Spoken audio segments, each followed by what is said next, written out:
آج کل بہت سارے کیسز اسٹریس اور مینٹل ایشوز کی وجہ سے آ رہے ہیں. اس میں مینٹل النس کا کتنا رول ہے, اس کو کیسے ختم کیا جا سکتا ہے؟ بہت سارے اس کے فیکٹرز ہیں، ملٹی پل فیکٹرز ہیں نا، ایک چیز کنٹریبیوٹ نہیں کر رہی، لیکن سب سے زیادہ ضروری چیز یہ ہے کہ ہمیں اس کے بارے میں اویئرنیس کریٹ کر رہے ہیں ہم، لیکن جس حد تک اویئرنیس لوگوں میں ہونی چاہیے اس حد تک نہیں ہے. پھر ڈفرینٹ فیکٹرز کی وجہ سے یہ چیز بڑھ رہی ہے، تو میرا خیال ہے کہ اس کے اوپر ہمیں بہت زیادہ جو ہے مزید کام کرنے کی ضرورت ہے. ہر پروفیشن کی ایک اپنی کوڈ آف ایتھکس ہوتی ہے، اور ہماری تو وہ اپرووڈ ہے through government of Punjab. Psychologist جو ہیں وہ سائیکولوجیکل اسیسمنٹ یعنی نفسیاتی تجزیہ اور نفسیاتی طریقہ علاج استعمال کرتے ہیں، اور وہ کمپلیٹلی نان انویسو ہے. HIV اور سائیکو تھراپی کا کلینکل سائیکالوجی کا دور دور تک کوئی تعلق نہیں. میڈم, PMDC کی طرف سے لیٹر ایشو کیا گیا ہے کنڈیم جس کو آپ کر رہے ہیں اس وقت کانفرنس میں کہ کلینکل سائیکالوجی جو ہے اس کو پریکٹس کو بین کیا جائے.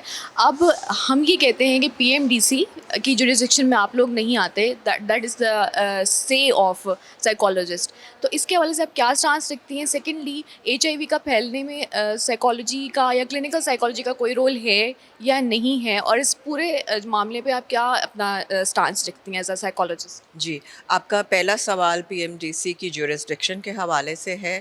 تو دیکھیں, نام Pakistan medical and dental council ہے. دیٹ ویری مچ انڈیکیٹس کہ ان کے اندر مطلب ان کے انڈر جو جورسڈکشن میں فال کرتے ہیں وہ یا تو میڈیکل ڈاکٹرز ہیں، میڈیکل پروفیشنلز، یا پھر ڈینٹسٹس ہیں. کلینکل سائیکالوجی اور سائیکالوجی ان کی ڈومین میں آتا ہی نہیں ہے.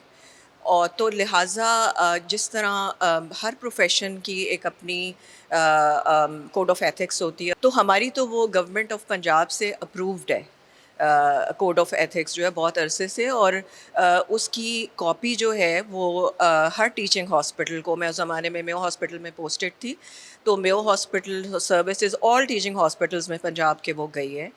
تو اس لیے ہم یہ سمجھتے ہیں کہ یہ بڑا آبویس ہے کہ PMDC کے انڈر میڈیکل پریکٹیشنرز اور ڈینٹسٹس آتے ہیں. تو سائیکالوجی کیونکہ میڈیکل پروفیشن نہیں ہے. آپ کا جو دوسرا سوال تھا وہ یہ تھا کہ HIV کے پھیلنے میں کیا سائیکالوجسٹ کا رول ہے. تو اس کا جواب یہ ہے کہ سائیکالوجسٹ جو ہیں وہ سائیکولوجیکل اسیسمنٹ یعنی نفسیاتی تجزیہ اور نفسیاتی طریقہ علاج استعمال کرتے ہیں، اور وہ کمپلیٹلی نان انویسو ہے، غیر مداخلاتی ہے. نہ وہ دوائی دیتے ہیں، نہ وہ ٹیکا لگاتے ہیں، نہ وہ کوئی ڈرپ لگاتے ہیں. تو وہ جو علاج ہیں وہ انٹرنیشنلی ریکگنائزڈ جو اسٹینڈرڈز ہیں سائیکو تھراپی کے، اس پہ بیسڈ ہے. تو HIV اور سائیکو تھراپی کا کلینکل سائیکالوجی کا دور دور تک کوئی تعلق نہیں ہے کازل فیکٹرز میں. میڈم, ہم نے دیکھا کہ آج سائیکالوجسٹ کی طرف سے ایسوسیشن کی طرف سے اس کو کنڈیم کیا گیا ہے PMDC کے لیٹر کو, جو کہ آپ کی کلینکل جو پریکٹس ہے اس کو بین کر رہا ہے. سیکنڈلی, میں یہ آپ سے پوچھنا چاہوں گی کہ ہم نے یہ بھی دیکھا ہے کہ آج کل بہت سارے کیسز اسٹریس اور مینٹل ایشوز کی وجہ سے آ رہے ہیں. اس میں سوسائڈ ہو جائے اسٹوڈنٹس کی یونیورسٹیز کے اندر, یا اس میں ایک ریسنٹ کیس اچرا میں سامنے آیا جہاں پہ ایک مدر نے اپنے 3 بچوں کو قتل کر دیا. اس میں مینٹل النس کا کتنا رول ہے, اور آپ کیا سمجھتی ہیں کہ کیا کلینکل سائیکالوجی کو اتنا اچھا یا ہونا چاہیے, اتنے اچھے معیار پہ ہونا چاہیے کہ وہ اس طرح کی جو ایشوز ہے پاکستان ہمارے معاشرے میں اس کو کیسے ختم کیا جا سکتا ہے؟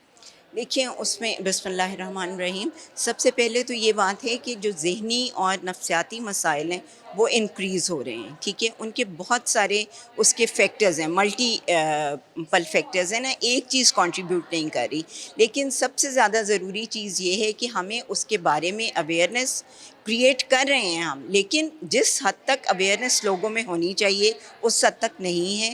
خاص طور پہ بڑے شہروں میں تو اس طرح کی فیسلٹیز اویلیبل ہیں، اور لوگ اس چیز کے بارے میں اویئر ہیں، جاتے ہیں سائیکالوجسٹ کے، کلینکل سائیکالوجسٹ کے پاس، اور اپنی اس چیز کو ویلیو کرتے ہیں، اس کو ٹیبو نہیں سمجھا جاتا. لیکن اگر آپ ریموٹ ایریاز میں جائیں تو وہاں پہ لوگوں کو اس طرح سے اویئرنیس نہیں ہے، اور پھر ڈفرینٹ فیکٹرز کی وجہ سے یہ چیز بڑھ رہی ہے. تو میرا خیال ہے کہ اس کے اوپر ہمیں بہت زیادہ جو ہے مزید کام کرنے کی ضرورت ہے. اور اس طرح کے پھر اگر کانٹراڈکٹری بیانات آ جاتے ہیں تو وہ پھر نہ صرف کلینکل سائیکالوجی کے پروفیشن کو ایک طرح سے اس کے ڈیمیج کرتے ہیں اور تو وہ پھر مزید نقصان ہوتا ہے. لیکن یہ کہ بہتر یہ ہے کہ اس کے بارے میں جو ہے وہ بہت ساری اویئرنیس کیمپینز جو چلائی جا رہی ہیں، لیکن اس کو مزید زیادہ جو ہے وہ چلایا جائے اور اس کے اوپر جو ہے بہت زیادہ توجہ دی جائے. گورنمنٹ کی طرف سے بھی دی جا رہی ہے، مزید دی جائے، اور باقی انڈیویجول لیول پہ بھی، میڈیا کی طرف سے بھی، اور ہر پلیٹ فارم پہ جو ہے وہ اس کو اجاگر کیا جائے. آپ کیا سمجھتی ہیں کہ لیٹر جو ہے وہ واپس لے لیا جائے گا، یا گورنمنٹ کے تھرو اس حوالے سے کچھ کیا بھی جا رہا ہے یا نہیں کیا جا رہا؟ ہاں جی، میرا خیال ہے کہ اس چیز کو لیٹر کو واپس لے لیا جائے گا، کیونکہ government floor of the house پہ جب یہ ایشو اٹھایا گیا ہے تو اس کو بہت اچھی طرح سے سنا گیا ہے، اور اس کے اوپر اپروپریٹ محکمے کو ہدایت کی گئی ہے کہ وہ اس کے بارے میں جواب دیں. تو لہٰذا اس کا پازیٹیو آؤٹ کم جو ہے وہ انشاءاللہ آئے گا. Thank you so much, let's hope for the best.